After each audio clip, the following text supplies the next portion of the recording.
Hello coaches, welcome back to another tactical breakdown. Erik ten Hag and Antonio Conte went head to head yesterday. Manchester United v Tottenham. Manchester United won. We done a breakdown very recently on Antonio Conte's pressing system. He's changed it slightly, but it's still high press, very difficult to break. Manchester United broke the press yesterday, won the game. How did they do it? Some very interesting aspects of their build-up that we want to take a look at today. If you enjoy it, please subscribe below. And also massive thanks to our friends at Keyframe. If you're a coach and you're looking for software ideas to help your presentations, please check them out. Link is below. Here we go. Alright, so first off, we'll take a look at how Conte has changed it up slightly. So here was the system yesterday. Here's how he was setting up, and if you go to our videos, we've done a breakdown on this before. He used a 3-4-3, the 9 dropped in against the double sixes, and then the 2 wide forwards then went in between fullbacks and centre-backs and pressed from out to in. That's how he did set up. His new setup is more of a 3-5-2, 1 holder, 2 attacking midfielders, and the 2 9s go player for player against the centre-back. How did Manchester United break this picture? Knowing that there was a high press, but there was also the ability for one of the 3 centre-backs to jump off the line and apply aggressive pressure as well.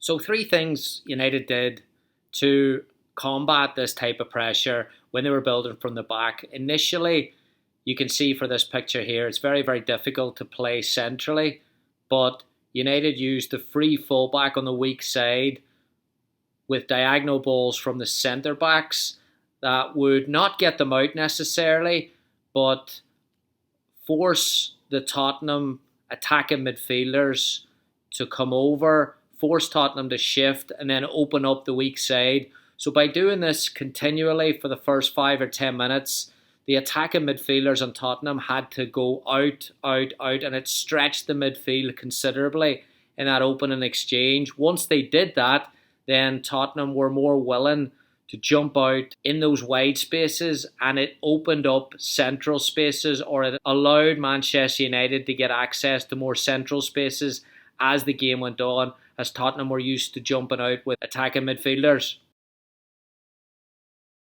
The second thing United did was drop Casemiro in between centre-backs, and almost as he was being marked, it allowed the centre-backs to split. It also then allowed the full-backs on United to engage with the wing-backs on Tottenham. So you can see here, Casemiro circled, drops low, allows the fullbacks to go high. That's the trigger for them to engage the fullbacks, which opens up the wider spaces for centre-backs. The back pass then engages Son or Kane and allows Manchester United to build out with a bounce pass into the centre-backs. Now, once the centre-backs have the ball, you can see the amount of space they have because the wing-backs are engaged by both the United fullback and the United wide attacker. So who jumps out of the 3 for Tottenham?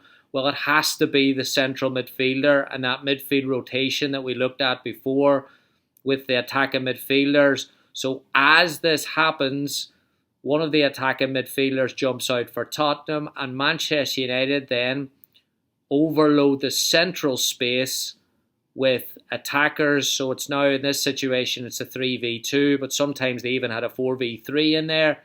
And then they went straight into the middle and used this overload, create access to the Tottenham back 3, and then try and get runners into that vertical space, or use the advanced fullback Luke Shaw on the weak side to come in and help on the attack as well. In doing this here, United also have a structure underneath the ball that can control Tottenham transitions, because they are so good on the break, Tottenham. So they have those numbers below the ball centrally that can control that there as well.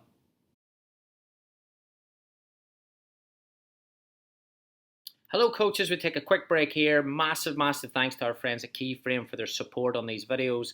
Video is a great coaching tool, but it's the telestration that has proven to take video to that next level. It improves understanding, aids retention, and the software can save time when you're coaching the player using videos. However, it's normally quite expensive and hard to produce, but Keyframe solves these problems. Keyframe, simple to use, fast to learn, works with any video provider, and is affordable. Here's a quick look at what they do. Check them out on the link below.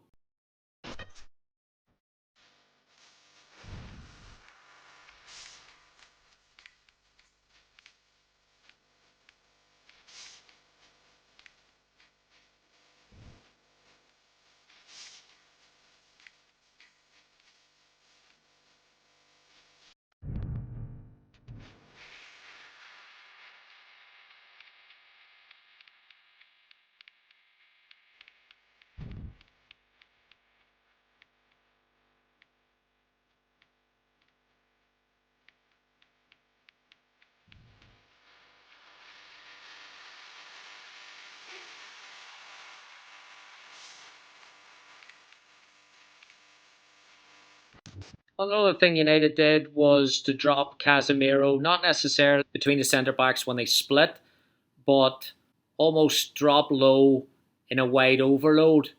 And when he dropped low in that wide overload, Bissouma was unwilling to go with him. And then you almost had this picture, again, weak side fullback is on, but it's what United did higher up the pitch that was really interesting in terms of putting players around the Tottenham wing-back and the Tottenham defender, meaning that if they jump out to press this, there's a free player. So they're reluctant to go. Again, gives United time. Again, they drive inside. They look for those central overloads. And it was the role then of Fernandes that number 8 looked to use to run in beyond the Tottenham back three and unbalance their back three. A lot of movement around that back three, and then Fernandes looked to get beyond and give United another option in behind. Again, they had the weak side fullback involved, and they also had numbers centrally to control transitions. I thought this was really interesting. The United pass map shared by Mark R Stats on Twitter.